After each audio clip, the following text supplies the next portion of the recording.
Good evening and welcome back to Etown News. I'm Molly Finkin. And I'm Katie Hartman. Red Cross Blood Drive, Etown's homecoming weekend celebration, and more coming up after this. Elizabethtown College has their own student-run radio station here in Steinman. Students in any year can join to be a DJ and there's no prior experience needed. We have many great DJs for this semester. To listen to our DJs, tune in on the radio or use the TuneIn app to listen to WWEC 88.3, The Sound of Elizabethtown. Giving blood saves lives. The Tri Beta National Biological Honor Society is sponsoring a blood drive here on campus. You can participate by going to the Jays Lounge between noon and 5 p.m. next Tuesday. A donation of blood will go towards transfusions, cancer treatment, medical research, and more. You can register for a time online using the link below. Enter the code Elizabethtown College to find the event. There are many elements to a successful student. Healthy eating and studying habits are critical components. OSA, Recwell, and the Center for Student Success teamed up to promote the importance of these values. They held a stand on the BSC patio last Tuesday with plenty of resources.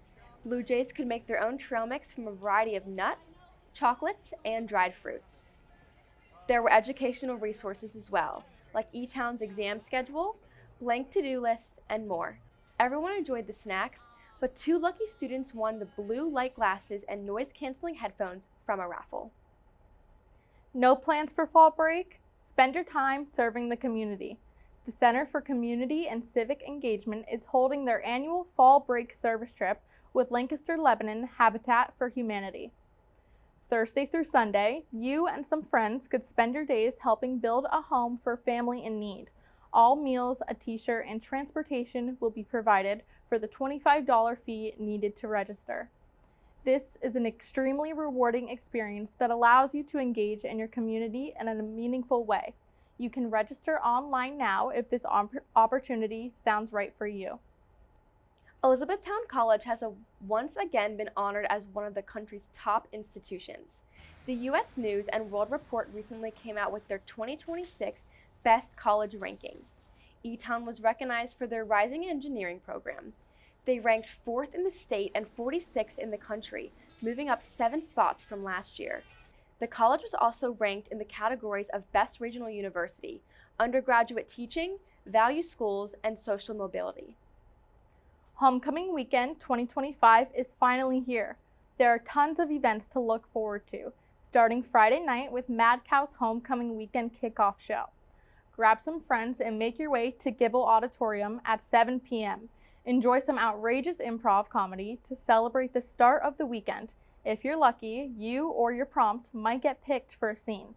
Make your plans to kick off the fun with Mad Cow.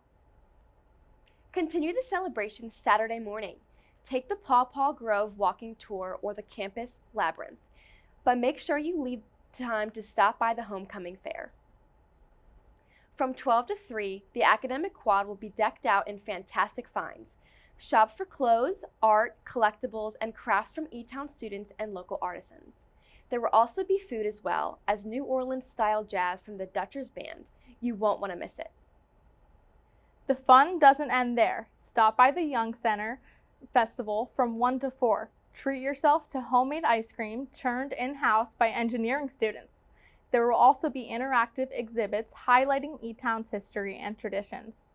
The festival will conclude with a magic show by our own Major Gifts Officer, Marty Thomas Brumet.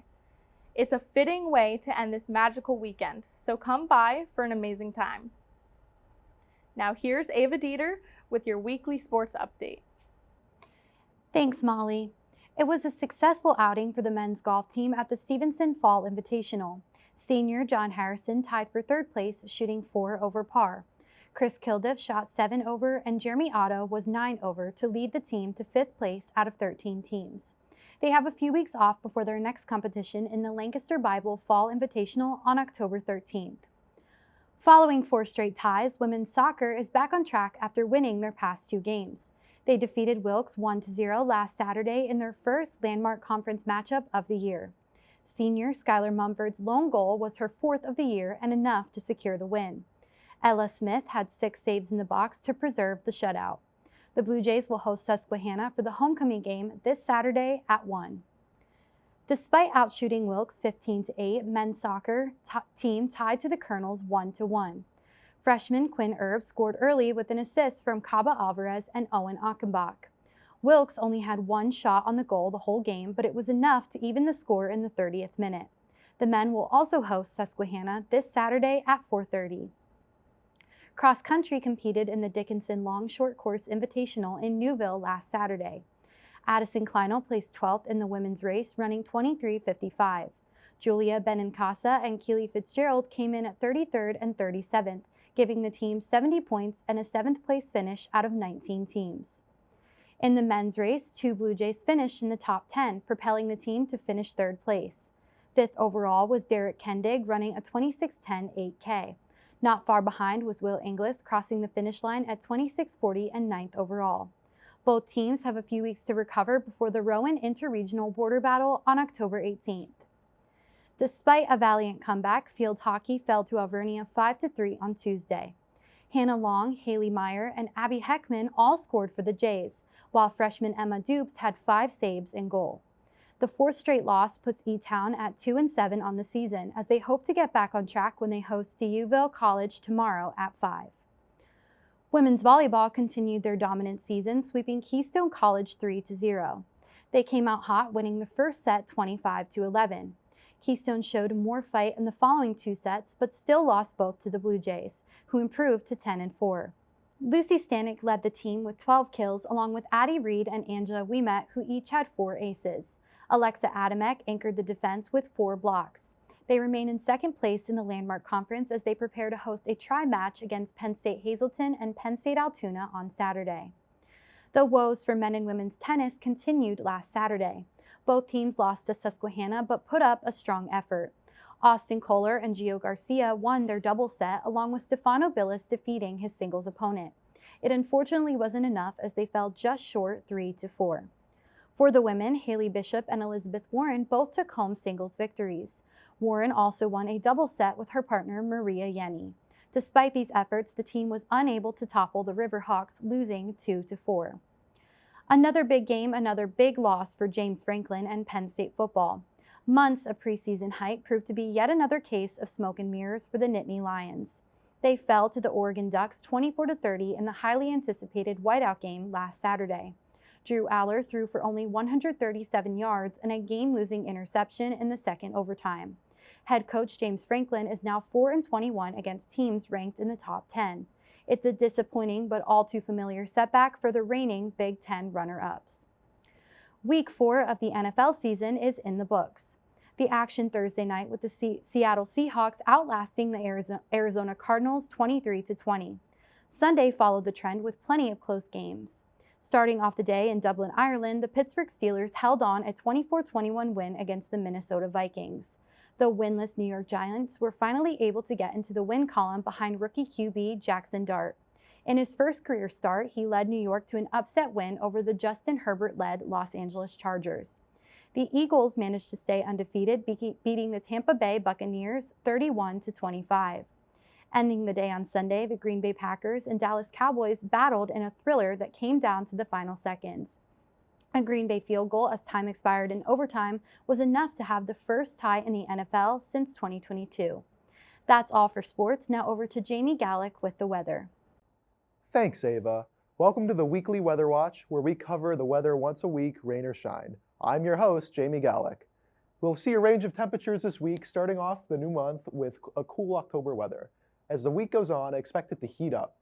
Today, Thursday the 2nd, will be partly cloudy. We'll see a comfortable high of 69 during the day, but in the early morning and night, the temperature will fall to a chilly low of 46. Tomorrow, the high gets a little warmer to 73, but the morning and night could still get down to a low of 48. Expect the partly cloudy weather to stick around. Saturday, the weather will continue to get warmer. The sun will come out and we'll see a high of 80 with a low of 50. Sunday will be much of the same. It will stay sunny, but the temperature will rise to a high of 81 and a low of 54. The temperature will peak on Monday with a high of 83. Expect mostly sunny weather with a low of 59. And Tuesday will be very similar. Expect a slightly cooler high of 81 and a low of 58. Partly cloudy weather will return, and the wind will also pick up a bit on Tuesday.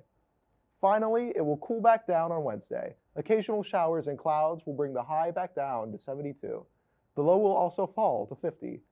Thanks for tuning into the Weekly Weather Watch. I'm Jaime Gallick. See you next week. Now, back to Molly and Katie in the studio. 4 people are dead and 8 others are injured following an attack on a Michigan church on Monday. The suspect is Thomas Jacob Sanford. Police say he drove his vehicle through the front doors of a Jesus Christ of Latter-day Saints church just outside of Flint, Michigan. Sanford opened fire on parishioners and set fire to the building before being killed by the police. Homemade explosive devices were also found at the scene. Sanford was an Iraqi war veteran, and it is unclear whether he was a member of the LDS Church. The investigation is ongoing as authorities try to uncover the motive behind the attack. Popular restaurant chain Iron Hill Brewery abruptly announced the closure of all of its locations. In a Facebook post last Thursday, Iron Hill Brewery announced that they will have made the decision to close all locations. Iron Hill Brewery had 16 locations spanning across the East Coast. Employees say there was given no prior notice of the closure and only learned of it through an email sent the same day. The Department of Labor is responding to the situation by hosting information sessions to help affected workers find new employment. The sessions are currently scheduled for later this week. Category 4 Hurricane Humberto is expected to bring dangerous surf to most of the East Coast this week. The National Hurricane Center says the storm will cause life-threatening surf and rip current conditions. The storm was initially deemed as a Category 5 hurricane, but lost strength over the weekend, making it an only slightly less dangerous Category 4. The National Hurricane Center is also tracking Tropical Storm Imelda, which is expected to hit parts of the Southeast and United States later this week. Bad Bunny was recently announced as the Super Bowl 60 halftime show performer. The 31-year-old artist has amassed over 77 million monthly listeners, has collaborated with the likes of Dua Lipa, Cardi B, and J Balvin. Fans are already beginning to speculate if he will bring out a special guest on the big stage. Oscar-winning actress Nicole Kidman and country singer Keith Urban are divorcing after nearly 20 years of marriage. The couple shares 2 daughters and a home in Nashville. Kidman cited irreconcilable differences as the reason for the split. It's not over now, the music of the night. Masquerade's run off Broadway has been extended to February 1st. The immersive experience is based on the story The Phantom of the Opera. The audience follows the Phantom, Christine, and the rest of the cast around Lee's art shop as they perform. The show opened in late July and was set to end in December due to high praise and high ticket demand. It was extended for another month. That's all for this week, Jays. Be sure to follow us on Instagram and Facebook at ECTV40 for all of the latest updates on our shows. I'm Katie Hartman. And I'm Molly Finkin. Have a great week, and remember to Take flight, Etown.